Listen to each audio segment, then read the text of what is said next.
Hello everyone, and welcome back to the channel. Today's video is a bit different. I recently had a long, heartfelt conversation with my 77-year-old grandfather, and it was one of the most profound experiences of my life. We talked for hours about everything under the sun, and I asked him a simple question: if you could go back and give your 25-year-old self some advice, what would you say? His answers were so full of wisdom, humor, and perspective that I just had to share them with you. So, grab a cup of tea, get comfortable, and let's dive into 77 years of wisdom.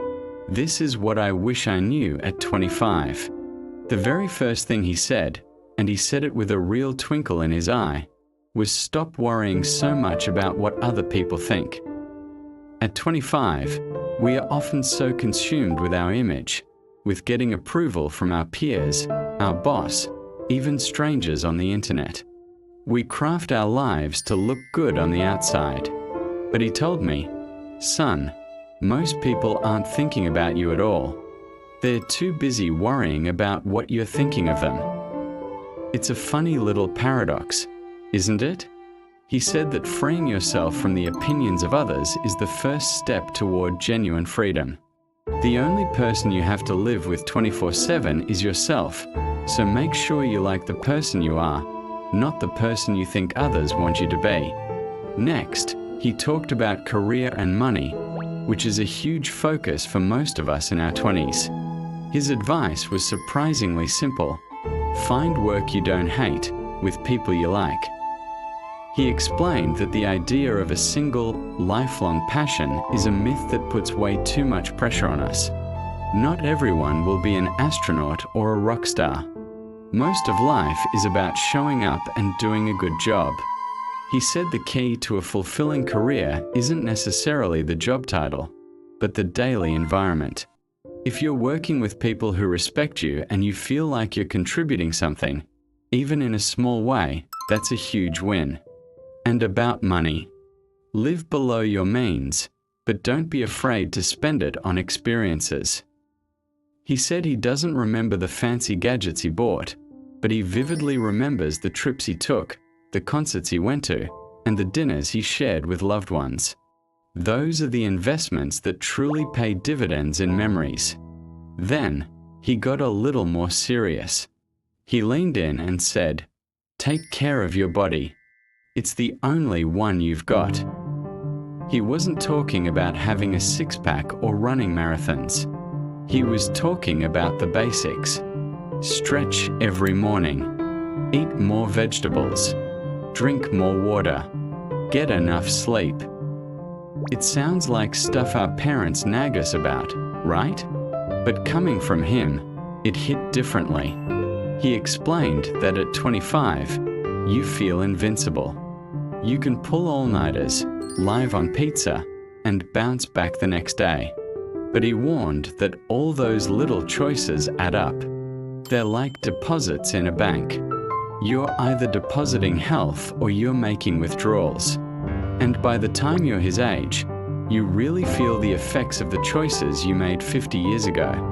So, start making those healthy deposits now. Your future self will thank you for it. He also had some beautiful things to say about relationships, and not just romantic ones. He emphasized the importance of nurturing your friendships. Your friends, he said, are the family you choose. Don't take them for granted. In our 20s, life gets busy. People move, get married, have kids. It's easy to let friendships drift. But he urged me to be the one who reaches out, who makes the plans, who remembers the birthdays. These are the people who will celebrate your biggest wins and hold you up during your toughest times.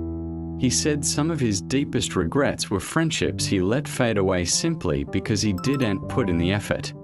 And when it comes to love, his advice was just 2 words: choose kindness. He said passion is exciting, but it's kindness that sustains a relationship through the decades. Find someone who is kind to you, kind to strangers, and kind to themselves. One of the most surprising pieces of advice was about failure. We are so terrified of failing, aren't we? Especially at 25, when we feel like we have to have it all figured out. He just chuckled and said, "Fail more, and fail faster." He explained that failure isn't the opposite of success, it's a part of it. Every successful person he knows has a long list of failures they had to overcome first. Each failure is a lesson. It teaches you what doesn't work. It builds resilience. It shows you who you really are when things get tough. He said, the only real failure is not trying at all because you're too scared of what might happen. So, apply for that long-shot job. Ask that person out. Start that side project. If you fail, you learn. If you succeed, you win. Either way, you're moving forward. He then talked about the importance of continuous learning, but not in the way you might think. He wasn't talking about getting more degrees or certifications, though those can be valuable. He was talking about curiosity. Stay curious, he said. Read books about things you know nothing about. Talk to people who have different opinions than you. Learn a new skill, even if you're terrible at it. He believes that the moment you stop learning is the moment you start getting old, regardless of your actual age. A curious mind is a young mind.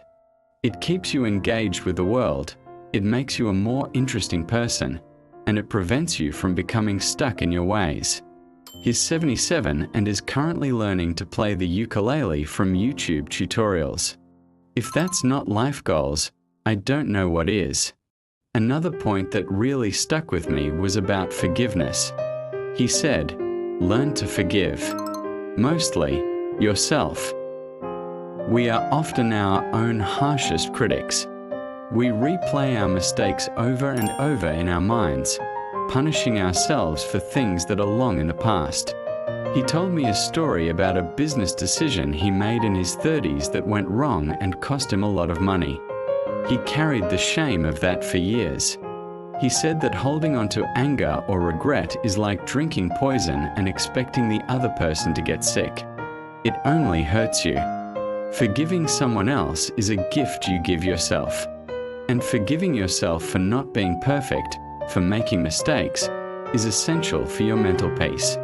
You did the best you could with what you knew at the time. Learn the lesson, and then let it go.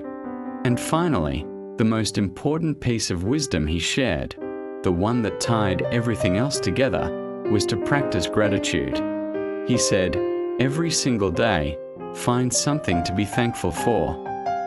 It's so easy to focus on what's wrong in our lives, what we don't have, what we wish were different.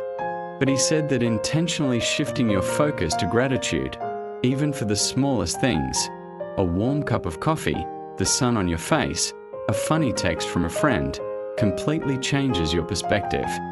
It doesn't mean ignoring the bad stuff, but it keeps it from consuming you. It rewires your brain to see the good. He keeps a little notebook by his bed and writes down 3 things he is grateful for every night. A 77-year-old man, still finding joy in the simple things. That, to me, is the ultimate definition of a life well lived. So, to recap his wisdom for all of us, especially those navigating our 20s, stop caring what everyone thinks. Find work you don't hate with people you like. Take care of your body. Nurture your friendships. Choose kindness and love. Fail more. Stay curious. Forgive yourself. And practice gratitude. It's not about having a perfect life. It's about building a life that is authentic, resilient, and filled with love and meaning. It's a marathon, not a sprint. And these are the principles that will help you not just cross the finish line, but enjoy the run. I hope this conversation has been as thought-provoking for you as it was for me. It's a powerful reminder that while we can't go back in time, We can use the wisdom of those who have gone before us to make our own journey a little bit smoother and a lot more joyful.